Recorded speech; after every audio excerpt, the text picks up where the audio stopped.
Hello everyone, welcome to Study Tube. क्या हाल चाल, कैसे आप सभी। आशा करता हूँ आप सभी अच्छे होंगे और स्वागत करता हूँ मैं आप सभी का आपके इस यूट्यूब चैनल पे। इस वीडियो में हम लोग 27 नवंबर 2025 को जो तीसरा शिफ्ट हुआ था रेलवे ग्रुप डी एग्जाम का, इसमें साइंस के जो 25 प्रश्न पूछे गए थे उन सारे को हम लोग कवर करने जा रहे हैं। इस सीरीज के अंदर आने वाले वीडियो का PDF डाउनलोड करने के लिए आप हमारे ऐप पर जा सकते हैं। इससे पहले जो 2 वीडियोज आए हैं उसके PDF भी ऐप पर अपलोड कर दिए गए हैं। आपको जाना है इस वाले सेक्शन में जहां लिखा होगा फ्री स्टडी मटेरियल, आपको PDF इसी वाले सेक्शन में दिखेंगे। अब आइए हम लोग आगे बढ़ते हैं और करते हैं प्रश्नों को। निम्नलिखित कार्बनिक यौगिक में से कौन सा संतृप्त है। निम्नलिखित कार्बनिक यौगिकों में से कौन सा संतृप्त है। यहां देखिए तो आपको नाम के अंत में एन दिख रहा है। एन यानी कि कार्बन कार्बन के बीच में सिंगल बॉन्ड होगा। यहां नाम के अंत में आपको ENE दिख रहा है, इन दिख रहा है, यानी कार्बन कार्बन के बीच में डबल बॉन्ड होगा। यहां भी नाम के अंत में आपको इन दिख रहा है, यानी कि कार्बन कार्बन के बीच में डबल बॉन्ड होगा। यहां नाम के अंत में आपको आइन दिख रहा है, यानी कि कार्बन कार्बन के बीच में ट्रिपल बॉन्ड होगा। तो अगर कार्बन कार्बन के बीच में डबल बॉन्ड है और कार्बन कार्बन के बीच में ट्रिपल बॉन्ड है तो वैसे केस में हम बोलते हैं कि असंतृप्त हाइड्रोकार्बन है, असंतृप्त कार्बनिक यौगिक है। असंतृप्त कार्बनिक यौगिक है, असंतृप्त कार्बनिक यौगिक है। अगर कार्बन कार्बन के बीच में सिंगल बॉन्ड है तो वैसे केस में हम लोग बोलेंगे कि संतृप्त कार्बनिक यौगिक है ना, संतृप्त कार्बनिक यौगिक है। तो यहां पर ए हमारा राइट आंसर हो जाएगा, ब्रोमोप्रोपेन। ब्रोमोप्रोपेन, ब्रोमोप्रोपेन का ये फॉर्मूला हो जाएगा CH3CH2CH2Br। ये है ब्रोमोप्रोपेन, है ना। हेलो एल्केन है ये, हेलो एल्केन है ये। इसी को हम लोग R से डिनोट कर देंगे और ये जो ब्रोमीन है इसको हम लोग X से डिनोट कर देंगे। तो ये हेलो एल्केन है, राइट। निम्नलिखित में से किस में रिजु श्रृंखला वाले हाइड्रोकार्बन होते हैं। रिजु श्रृंखला का मतलब होता है स्ट्रेट चैन, स्ट्रेट चैन यानी कि सीधी श्रृंखला। स्ट्रेट चैन वाले हाइड्रोकार्बन है। हाइड्रोकार्बन में आपको केवल कार्बन और हाइड्रोजन मिलेगा। हाइड्रोकार्बन वैसे कार्बनिक यौगिक है जिसमें केवल आपको हाइड्रोजन और कार्बन दिखते हैं। ये 3 प्रकार के होते हैं, एल्केन, एल्कीन, एल्काइन, है ना। 3 प्रकार के होते हैं, एल्केन, एल्कीन, एल्काइन। जब भी आपको इस तरह का पोजीशन दिख जाए 2, 3 तो समझ जाना कि वो ब्रांच्ड है। समझ जाएंगे आप क्या कि वो ब्रांच्ड है ना, ब्रांच्ड है, शाखित है, वो स्ट्रेट नहीं है ना। स्ट्रेट चैन या फिर लीनियर चैन आप बोल सकते हो। और शाखित नहीं है, शाखित है। जब भी इस तरह का पोजीशन आपको दिख जाए तो समझ जाएंगे कि आप शाखित हैं। जैसे ये 3 मेथिल पेंटेन, इसी को हम लोग 3 मिथाइल पेंटेन बोलते हैं। तो सबसे पहले हम लोग क्या करते हैं कि पेंटेन लिखते हैं। पेंटेन के लिए हम लोग 5 कार्बन का चैन बनाएंगे, 1 2 3 4 5, है ना। मेथ, एथ, प्रोप, ब्यूट, पेंट, 5 कार्बन के लिए पेंटेन आएगा। पेंट अगर लिखा होता है मतलब कि 5 कार्बन है ना। और देखो नाम के अंत में एन है, यानी हर जगह कार्बन कार्बन के बीच में केवल सिंगल बॉन्ड ही होगा। अब यहां पर देखो 3 मिथाइल लिखा हुआ है, तो मिथाइल हम लोग बोलते हैं मिथाइल ग्रुप होता है। मिथाइल ग्रुप का मतलब होता है CH3। कौन से नंबर पर है, तीसरे नंबर के कार्बन पर है। तो आप तीसरा नंबर का कार्बन चुनो, 1 2 3। आप चाहो तो इधर से भी चुन सकते हो, जिधर से दिल करे उधर से चुन लो। 1 2 3 यहां पर हम लोगों ने लगा दिया मिथाइल ग्रुप। ये मिथाइल CH3 हम लोगों ने तीसरे नंबर के कार्बन पर लगा दिया, है ना। और कार्बन की वैलेंसी पूरी करने के लिए आप हर जगह यहां पर क्या करोगे, हाइड्रोजन जोड़ दोगे। यहां पर आप जोड़ोगे 3 हाइड्रोजन, यहां पर 3 हाइड्रोजन, यहां पर 2 हाइड्रोजन, 2 हाइड्रोजन, यहां पर भी 2 हाइड्रोजन, है ना। और यहां पर 1 हाइड्रोजन। तो इसी को आप ऐसे लिख सकते हो CH3 CH2 CH CH3 CH sorry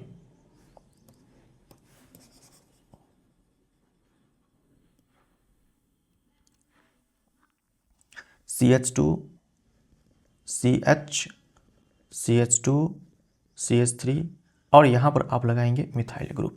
ये 1 2 3 4 5 ये हो गया आपका 3 मिथाइल पेंटेन। 3 मिथाइल पेंटेन ये IUPAC नाम है। ऐसे ही 2 मिथाइल प्रोपेन है, तो सबसे पहले आप क्या करेंगे, 3 कार्बन का चैन बनाएंगे, है ना।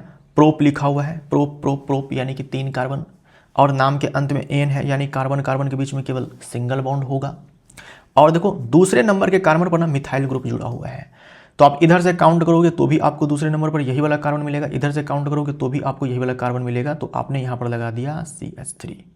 अब कार्बन की वैलेंसी पूरी करने के लिए आप क्या करोगे, यहाँ पर 3 हाइड्रोजन जोड़ोगे, है ना। अभी कार्बन की वैलेंसी जो है, अभी देखो कार्बन जो है एक ही बॉन्ड बना रखा है, तो अभी हाइड्रोजन के साथ कार्बन 3 बॉन्ड और बनाएगा, तब जाकर के इसका ऑक्टेट कंप्लीट होगा। यहाँ पर भी 3 हाइड्रोजन जोड़ेंगे और यहाँ पर आपको एक ही हाइड्रोजन मिलेगा।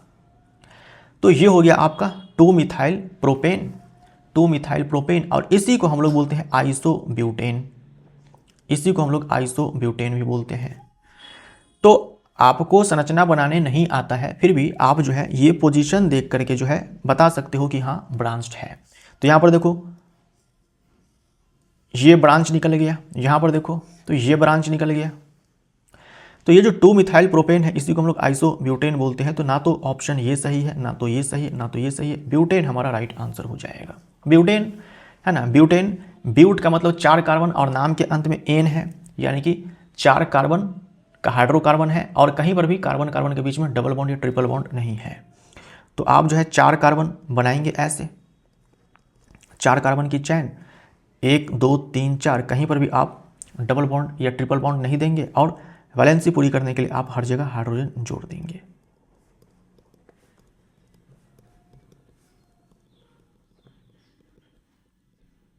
ये हो गया हमारा butane, CH3 CH2 CH2 CH3 butane. तो ये लीनियर है ना, ये लीनियर है, कहीं भी ब्रांच्ड नहीं है। ये हाइड्रोजन देकर ब्रांच मत बोल देना आप, ठीक ना, ऐसा नहीं होता है। ये लीनियर चैन हाइड्रोकार्बन है। तो यही आपसे सवाल पूछा गया था, आपको केवल ये पोजीशन देखना था, समझ में आ जाता कि कौन सा भाई ब्रांच है, कौन सा लीनियर है। सी हमारा राइट आंसर हो जाएगा। निम्नलिखित में से किस में सबसे अधिक अम्लता होती है? सबसे ज़्यादा एसिडिक कौन है, या फिर सबसे कम पीएच किसका है वो बताना है। तो नींबू के रस का पीएच जो है सबसे कम होता है, नींबू के रस में सिट्रिक एसिड होता है, और सिरके में एसिटिक एसिड होता है। सिट्रिक एसिड का फॉर्मूला आपको नहीं याद रखना है, लेकिन एसिटिक एसिड का फॉर्मूला आपको कंठस्थ होना चाहिए। एसिटिक एसिड ये होता है 2 कार्बन वाला कार्बोक्सिलिक एसिड। सी हमारा राइट आंसर हो जाएगा। निम्नलिखित में से कौन सा सबसे तेजी से विसरण दर्शाएगा?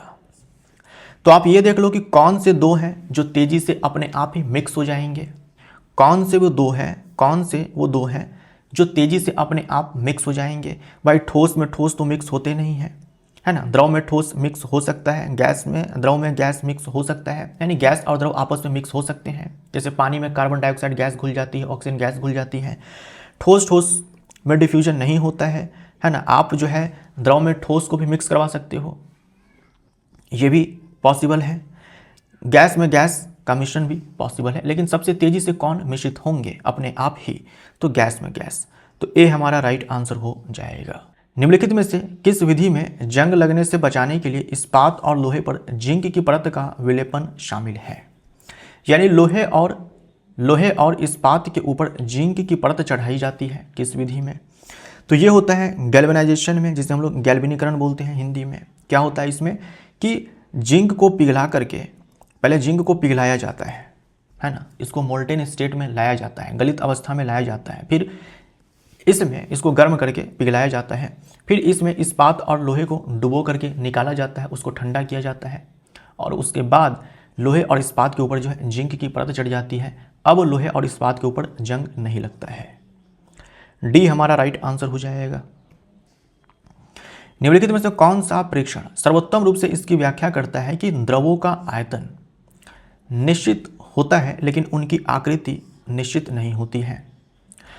द्रव जैसे कि पानी है, अगर आपने मान लीजिए कि 1 लीटर पानी लिया है, 1 लीटर अगर आपने पानी लिया है और आपने उसको 5 अलग अलग आकृति वाले बर्तन में उस पानी को डाला है, तो पानी की जो आकृति है वो जो बर्तन की आकृति है वही आकृति हो जाता है है ना। यानी पानी जो है आप जिस बर्तन में डालेंगे या फिर द्रव को आप जिस बर्तन में डालेंगे, जो द्रव है उस बर्तन की आकृति को ले लेता है। तो पानी भी जो है, जो 5 अलग अलग आकृति वाले जो बर्तन हैं, पानी जो है वो आकृति ले लेगा। लेकिन पांचों बर्तन में डालने के बाद अगर आपने 1 लीटर पानी लिया था, 1 लीटर अगर आपने पानी लिया था, तो आप किसी भी बर्तन में डालेंगे पानी का जो वॉल्यूम है वो 1 लीटर ही रहेगा। ऐसा नहीं है कि अलग अलग शेप के बर्तन में डालने पर जो पानी का वॉल्यूम है, आयतन है, वो भी चेंज हो जाएगा, वो चेंज नहीं होता है। तो जल अपने पात्र की आकृति को ग्रहण कर लेता है, यानी जिस बर्तन में डालेंगे उसी के आकृति को ये ले लेगा, लेकिन इसका आयतन वही बना रहता है। सी ऑप्शन हमारा राइट आंसर हो जाएगा। एक स्पंज को निचोड़ने पर उसकी आकृति बदल जाती है। याद रखिएगा, ये जो स्पंज है, स्पंज जो है ठोस का एग्जाम्पल है। स्पंज जो है ये ठोस का एग्जाम्पल है ना, ठोस का एग्जाम्पल है। निम्नलिखित में से कौन सा गैसों का एक अभिलक्षण है? गैसों का एक अभिलक्षण है, देखो, संपीड्य लेकिन द्रव नहीं, तो हम इसको तो सही बोल सकते हैं ना। गैसों का एक अभिलक्षण है, संपीड्य लेकिन द्रव नहीं। गैस संपीड्य तो है लेकिन ये द्रव नहीं है, द्रव नहीं है। द्रव हम लोग किसको बोलते हैं? द्रव यानी कि लिक्विड, द्रव यानी कि लिक्विड, है ना, द्रव यानी कि लिक्विड। तो गैस जो है संपीड्य है, कंप्रेस कर सकते हैं, लेकिन वो लिक्विड नहीं है। अच्छा, निश्चित आकार और आयतन, ये ठोस का होता है। ठोस का आकार और आयतन दोनों निश्चित होते हैं। कोई निश्चित आकार और कोई निश्चित आयतन नहीं, ये गैस का होता है। ना तो निश्चित आकार ना ही निश्चित आयतन। कोई निश्चित आकार नहीं लेकिन आयतन निश्चित, ये द्रव का होता है ना, द्रव का होता है। अब देखो ए और सी में मामला फंस रहा है। तो यहां देखो बोर्ड ने लिखा गलत है, बोर्ड ने लिखा गलत है। यहां पर द्रव नहीं बोलेंगे, द्रव नहीं बोलेंगे, यहां पर हम लोग इसको तरल बोलेंगे, तरल बोलेंगे, है ना, तरल। जब हम तरल बोलते हैं तो इसमें द्रव भी आता है और गैस भी आती है। तो अगर ये कहा जाता है कि गैस जो है वो संपीड्य तो है लेकिन तरल नहीं है, ये कहना भी गलत हो जाएगा। भाई गैस जो है उसमें बहने की टेंडेंसी है, तो गैस भी अपने आप में क्या है? तरल है। लेकिन यहां बोल रखा है कि तरल नहीं है, इस हिसाब से ये ऑप्शन भी हमारा कट जाता है। ये तो नहीं होगा, ये भी नहीं होगा, सी ऑप्शन हमारा राइट आंसर हो जाएगा। तो यहां पर आप देख सकते हो कि कौन सा गैस का एक अभिलक्षण है। यहां पर द्रव लिखा हुआ है तो द्रव नहीं होगा, द्रव नहीं होगा। द्रव के स्थान पर क्या होना चाहिए? तरल होगा। अगर आप यहां पर द्रव लिखते हैं, लिक्विड लिखते हैं, तो ये ऑप्शन हमारा सही हो जाएगा। ये तरल होगा, फ्लूइड होगा। और इंग्लिश मीडियम में यही सवाल जो दिया गया है उसमें द्रव नहीं, लिक्विड नहीं दिया गया है, फ्लूइड दिया गया है, फ्लूइड दिया गया है। राइट, सी ऑप्शन हमारा राइट आंसर हो जाएगा। जब कार्बन डाइऑक्साइड को चूने के पानी से होकर प्रवाहित किया जाता है तो डैश अवक्षेपित होता है। आपने सुना होगा कि चूने पानी से जब कार्बन डाइऑक्साइड को प्रवाहित करवाते हैं तो वह दूधिया हो जाता है। चूना पानी लीजिए, उसमें आप फूंक मार दीजिए तो भी वो दूधिया हो जाता है, क्योंकि जो हम फूंक मारते हैं तो वहाँ से कार्बन डाइऑक्साइड गैस निकलती है। तो चूना पानी जो है दूधिया हो जाता है। चूना पानी हम लोग बोलते हैं कैल्शियम हाइड्रोक्साइड के विलयन को। ये दूधिया हो जाता है जब हम कार्बन डाइऑक्साइड गैस प्रवाहित करवाते हैं। तो इसके पीछे कारण ये है कि कैल्शियम कार्बोनेट बनता है, कैल्शियम कार्बोनेट बनता है, कैल्शियम कार्बोनेट बनता है। कैल्शियम कार्बोनेट के बनने के कारण चूना पानी दूधिया हो जाता है। तो ए हमारा राइट आंसर हो जाएगा। सामान्यतः किस पोषी स्तर पर जीवों की संख्या सबसे कम होती है? सबसे कम होती है। तो जो पहला पोषी स्तर होता है, जो पहला पोषी स्तर होता है, उस पर आते हैं हमारे उत्पादक जो अपना खाना खुद से बनाते हैं, और इस पर जीवों की संख्या सबसे अधिक होती है। जो द्वितीयक पोषी स्तर होता है, जिस पर प्राथमिक उपभोक्ता आते हैं, जिसे हम लोग शाकाहारी बोलते हैं, यहाँ पर जीव की संख्या थोड़ी कम हो जाती है। फिर तृतीयक पोषी स्तर पर आते हैं, जिसे हम लोग बोलते हैं छोटे मांसाहारी या फिर द्वितीयक उपभोक्ता। इस पर जीवों की संख्या और कम हो जाती है, और सबसे कम हो जाती है चौथे पोषी स्तर पर जाने के बाद, जहां आते हैं बड़े मांसाहारी या फिर तृतीयक उपभोक्ता। तो यहाँ आप पहले पोषी स्तर से चौथे पोषी स्तर पर जाएंगे तो जीवों की संख्या लगातार घटती है। तो सबसे कम पूछा गया है तो तृतीयक उपभोक्ता। बी हमारा राइट आंसर हो जाएगा। और इस वाले पर मैक्सिमम बोलेंगे और इस वाले पर मिनिमम बोलेंगे।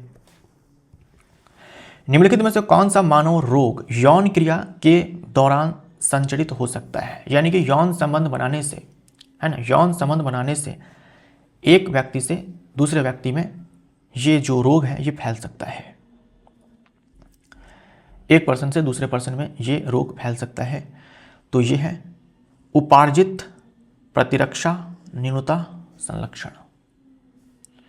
ये बीमारी का नाम है, ये बीमारी का नाम है या किसी टेक्नोलॉजी का नाम है, पता ही नहीं चल रहा है। मुझे भी नहीं पता था कि हिंदी में भाई एड्स को ये बोलते हैं। हिंदी में मुझे भी नहीं पता था, मुझे भी देखना पड़ा कि भाई ये कौन सी बीमारी है। उपार्जित प्रतिरक्षा न्यूनता संलक्षण, acquired immunodeficiency syndrome, AIDS. AIDS को ही हिंदी में हम लोग ये बोलते हैं। एड्स का फुल फॉर्म आपको याद रखना है, acquired immunodeficiency syndrome. AIDS दिवस जो है 1 दिसंबर को मनाया जाता है। डी हमारा राइट आंसर हो जाएगा। एड्स के बारे में आप भली भांति जानते हैं कि HIV के कारण ये होता है और ये जो वायरस है ये एक पर्सन से दूसरे पर्सन में सेक्सुअल इंटरकोर्स से फैल जाता है। निम्नलिखित में से कौन सा पादप पर्ण के किनारों पर मूकुलन द्वारा अलैंगिक रूप से पुनर्उत्पादन करता है? तो जो ब्रायोफाइलम की पत्तियां होती है, ब्रायोफाइलम की जो पत्तियां होती है उसके मार्जिन पे, किनारों पे ऐसे बड्स निकलते हैं, ऐसे बड्स निकलते हैं, ऐसे बड्स निकलते हैं। फिर ये बर्ड्स जो होते हैं, यानी कि जो कली होती है ये जो, या फिर मुकुल जो होता है, ये जब मैच्योर होकर के ज़मीन पे नीचे की ओर गिर जाएगा, ज़मीन पर नीचे गिर जाएगा और वातावरण इसके अनुकूल रहा, फेवरेबल रहा, तो यहाँ पर नया जो है ब्रायोफाइलम का पादप उग जाएगा। तो ये होता है ब्रायोफाइलम में, पत्ती से नया पादप उग रहा है, इसे हम लोग कायिक प्रवर्धन बोलेंगे, है ना, कायिक प्रवर्धन बोलेंगे। तो ब्रायोफाइलम हो जाएगा। स्पायरोगैरा, ये हरा शैवाल है, इसमें क्या होता है, विखंडन होता है ना, विखंडन बोल दो या फिर खंडन बोल दो आप, फ्रेगमेंटेशन, है ना, फ्रेगमेंटेशन। और हाइड्रा में क्या होता है, हाइड्रा में एक तो मूकुलन होता है, मूकुलन होता है और पुनर्जनन भी होता है ना, पुनर्जनन भी होता है ना, और मूकुलन भी होता है। निम्नलिखित में से किस कोशिका अंगक में ATP जेनरेटिंग रासायनिक अभिक्रियाओं हेतु पर्याप्त पृष्ठीय क्षेत्रफल होता है? सवाल में और कुछ समझ में नहीं आया होगा तो कम से कम ये तो समझ में आया होगा कि ATP बनाने का काम जो है कौन सा कोशिकांग करता है कोशिका के अंदर। तो ये काम तो माइटोकॉन्ड्रिया का है ना, सूत्रकणिका माइटोकॉन्ड्रिया का है, इसीलिए तो इसे पावर हाउस हम बोलते हैं। कोशिका का पावर हाउस, शक्ति गृह हम लोग किस कोशिकांग को बोलते हैं? तो माइटोकॉन्ड्रिया को बोलते हैं, माइटोकॉन्ड्रिया को बोलते हैं।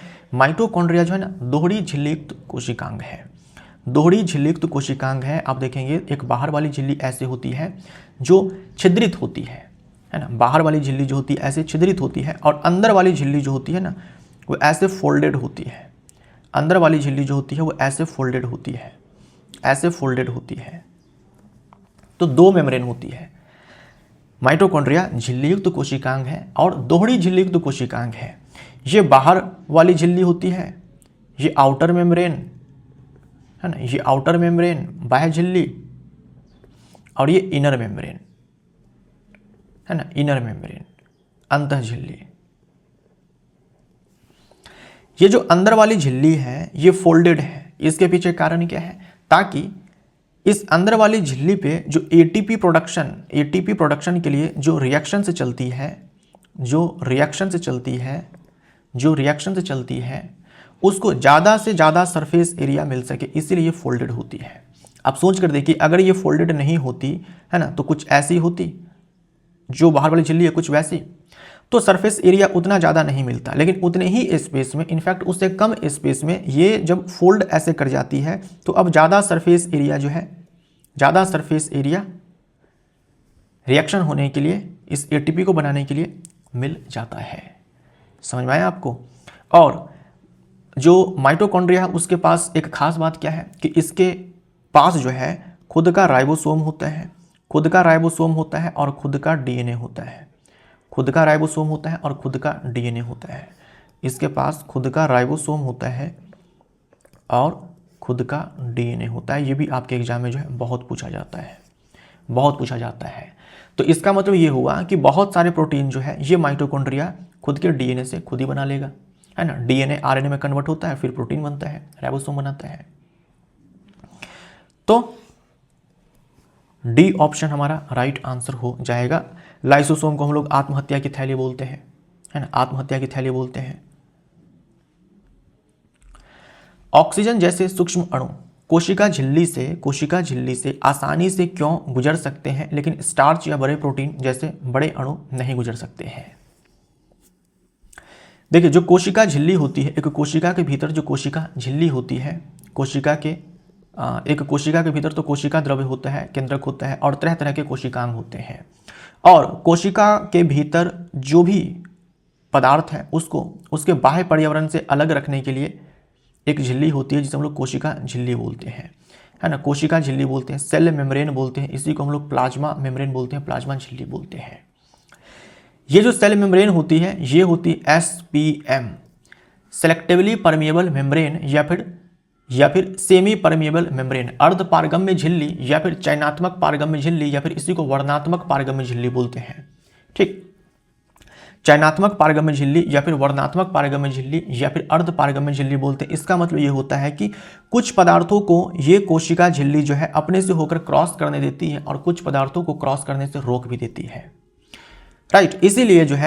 इसीलिए ऑक्सीजन जैसे, कार्बन डाइऑक्साइड जैसे जो गैसों का आदान प्रदान होता है वो आसानी से हो जाता है, क्रॉस जो है ये गैसें कर जाती हैं। लेकिन जो बड़े अणु होते हैं, स्टार्च है, प्रोटीन है, या फिर जो आयंस होते हैं, उनको ये क्रॉस नहीं करने देती है ना, क्रॉस नहीं करने देती है, क्योंकि ये कोशिका झिल्ली जो है ये चयनात्मक पदार्थों के लिए पारगम्य होती है। मतलब गिने चुने पदार्थों को ही अपने से होकर क्रॉस करने देती है, हर पदार्थ को अपने से होकर क्रॉस नहीं करने देती है। HIV संचरण के संबंध में निम्नलिखित में से कौन सा कथन सत्य है? HIV एरोसोल के माध्यम से संचरित हो सकता है, यानी खांसने छींकने से ये HIV जो है फैल सकता है, तो ऐसा नहीं होता है। हाँ, यौन क्रियाओं से ये HIV जो है फैल सकता है, HIV के कारण ही एड्स होता है।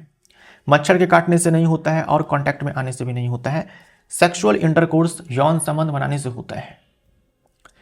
एकल फसल खेती की तुलना में जो अंतराशयन है या फिर अंतराफसलीकरण भी हम लोग इसे बोलते हैं, इंटरक्रॉपिंग यानी कि अंतराफसलीकरण किस प्रकार लाभदायक है? वो लिखा है कि अगर आपके पास एक खेत है, उसमें आप उस पूरे खेत में आप एक ही तरह के पादप उगाते हो, एक ही तरह के फसल उगाते हो, उससे अगर हम तुलना करें तो जो इंटरक्रॉपिंग है वो ज़्यादा लाभदायक है। किस प्रकार से? इंटरक्रॉपिंग का मतलब होता है कि आप क्या करेंगे, खेत में जो है दो प्रकार की फसलें उगाएंगे, दो प्रकार की फसलें उगाएंगे। आप वो जो दो प्रकार चुनेंगे वो कुछ इस प्रकार से चुनेंगे कि दोनों फसलों की जो पोषक तत्वों की आवश्यकता है वो अलग अलग हो, मारा मारी ना कर ले, है ना, झगड़ न ले, मार घुसंडी ना हो जाए दोनों में, है ना। ये दोनों फसल आपस में ही मारपीट कर ले कि भाई ये पोषक तत्व मेरा है, ये पोषक तत्व मेरा है। तो हम लोग क्या करते हैं कि दो ऐसे फसल का चुनाव करते हैं जैसे कि सोयाबीन, है ना, सोयाबीन और मक्का, ये आपको याद रखना है, सोयाबीन और मक्का। हमने ऐसे फसल को चुना है जिनके पोषक तत्वों की आवश्यकता अलग अलग है। तो हम क्या करेंगे, कुछ पंक्ति में, कुछ रो में जो है, कुछ पंक्ति में क्या करेंगे कि ऐसे सोयाबीन को लगा देंगे, है ना, सोयाबीन को लगा देंगे, और फिर कुछ पंक्ति में क्या करेंगे कि मक्का को लगा देंगे, फिर सोयाबीन को लगाएंगे, फिर मक्का को लगाएंगे, इस प्रकार से। तो कुछ पंक्ति में हम लोग एक प्रकार की फसल को लगाएंगे और फिर कुछ पंक्ति में हम लोग दूसरे प्रकार की फसल को लगाएंगे, और जो पोषक तत्वों की आवश्यकता है इन दोनों फसलों की वो अलग अलग होती है। तो जो भी पोषक तत्व हम देते हैं उसका अच्छे से भरपूर यूज ये पादप कर लेते हैं, है ना, आसानी से ये कर लेते हैं। ऐसा नहीं होगा कि हम जो है कई तरह के पोषक तत्व डालेंगे, कुछ पोषक तत्व जो है मिट्टी में बेकार चला जाएगा और कुछ पोषक तत्व जो है ये पादप ले लेंगे। तो हम लोग ऐसे फसलों का चुनाव करते हैं जिनके पोषक तत्व की आवश्यकता अलग अलग है, ताकि हम जो भी पोषक तत्व दें वो सब के सब यूज हो जाए अच्छे से। एक फ़ायदा ये भी मिलता है कि मान लीजिए कि जैसे यहाँ पर सोयाबीन अगर लगाया गया है, तो अगर सोयाबीन में कोई बीमारी फैल जाती है, इस वाले फसल में, सोयाबीन के इस वाले पंक्ति में जो है अगर कोई बीमारी फैल जाती है तो वो बीमारी जो है या फिर वो जो रोग है वो बाकी के सोयाबीन के फसलों में फैलने से बच जाता है ना। वो जो बीमारी है वो बाकी के सोयाबीन के फसलों में या फिर उसी फसल के, उसी प्रकार के फसल के बाकी सारे पादपों में बीमारी जो है वो फैलने से बच जाती है, क्योंकि बीच में जो है हमने दूसरे प्रकार के फसल उगाए होते हैं। अगर पूरे खेत में मान लो कि एक ही प्रकार का फसल होता तो जो भी रोग है, जो भी बीमारी है, वो पूरे फसल में फैल जाती तेजी से। लेकिन इंटरक्रॉपिंग में जो है इससे हम बच जाते हैं, तो ये बेनिफिट है। डी हमारा राइट आंसर हो जाएगा, डी हमारा राइट आंसर हो जाएगा। माइटोकॉन्ड्रिया इसलिए विशेष है क्योंकि उनमें स्वयं का डीएनए और राइबोसोम पाए जाते हैं। अभी हम लोगों ने जस्ट देखा। इस आधार पर उनका क्या कार्य है? अपने स्वयं के कुछ प्रोटीन बनाना। माइटोकॉन्ड्रिया के पास खुद का डीएनए है, डीऑक्सीराइबोन्यूक्लिक एसिड। ये डीएनए जो है आरएनए में कन्वर्ट होता है, राइबोन्यूक्लिक एसिड में कन्वर्ट होता है, और फिर इस आरएनए से प्रोटीन बन जाता है, फिर इस आरएनए से प्रोटीन बन जाता है। समझे आप? और ये प्रोटीन बनाने का काम राइबोसोम करता है ना, राइबोसोम करता है। बी हमारा राइट आंसर हो जाएगा। विद्युत ऊर्जा, शक्ति और समय के बीच क्या संबंध है? तो इलेक्ट्रिक एनर्जी बराबर होता है पावर इनटू में टाइम, पावर इनटू में टाइम। ऊर्जा बराबर शक्ति गुने में समय। बी हमारा राइट आंसर हो जाएगा। जब बंदूक चलाई जाती है तो गोली आगे की ओर बढ़ती है क्योंकि डैश। जब बंदूक चलाई जाती है तो गोली आगे की ओर बढ़ती है, तो बंदूक जब चलाई जाती है तो गोली आगे की ओर बढ़ती है क्योंकि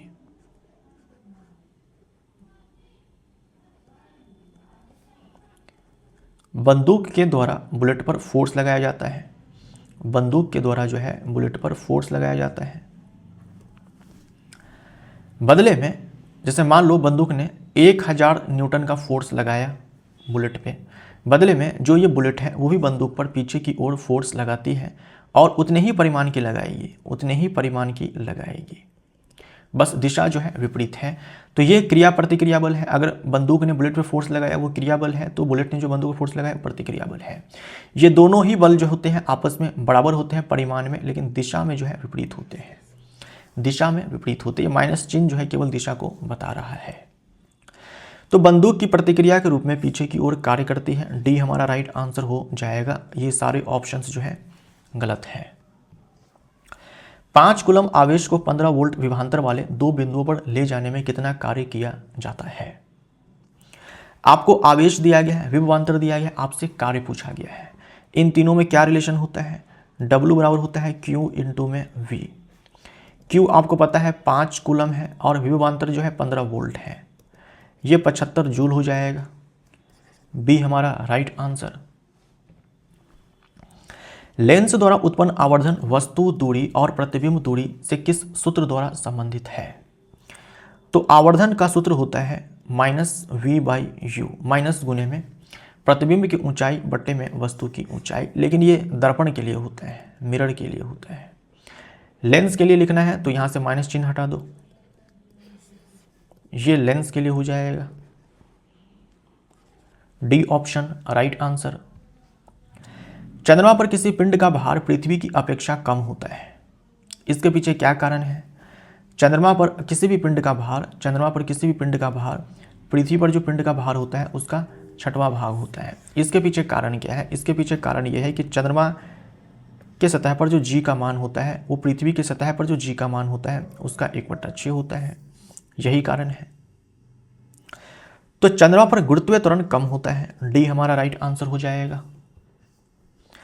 m किलोग्राम द्रव्यमान का एक पिंड पृथ्वी की सतह से h मीटर की ऊंचाई पर रखा गया है, इस पिंड की स्थितिज ऊर्जा क्या है?